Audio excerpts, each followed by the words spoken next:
Hey folks, it's mock season. Everybody's getting a bit nervous. But let's start talking about King Lear in this little video. What do we know? It's going to be two questions. You have to answer one. The expectation is you're going to write a substantial evidence-based analytical essay. You have to read carefully the wording of the questions. There's often multiple parts to a question, and you have to address those parts throughout your essay. You don't have to address each part equally, but the examiner is expecting for you to score purpose marks that you will address all parts of the question. You don't have to agree with the question, with the statement in the question. You can agree in part, you can entirely disagree. But what you have to make sure is that your points are evidence-based. So you need to know your quotes. And I know lots of you haven't started that work yet. Don't panic, it's only the mocks. Maybe start now. Make a target, simple target, 2 quotes a day between now and your exam.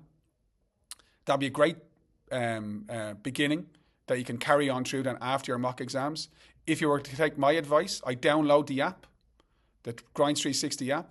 I'd go to the 3 key scenes of Act 1, Scene 1, Act 2, Scene 4, and Act 3, Scene 5. And I'd watch the videos on them, and I'd read the note on them that is available on the app. And I'd make sure that those scenes, at least, I have a good knowledge of. Because, of course, Act 1, Scene 1, that's when it all kicks off. Lear abdicates, the love test happens, and everything that happens after Act 1, Scene 1 happens because of what happens in that scene.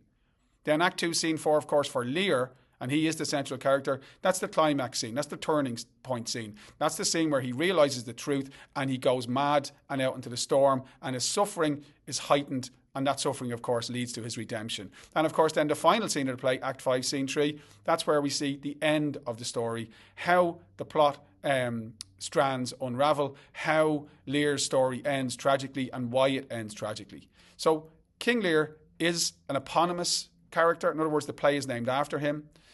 They could ask any multitude of questions. Just remember, if you've only got a couple of weeks to prepare, start with his character. If you're already a member of Grinds 360, start with the King Lear character mind map. Study that and you'll have loads of information.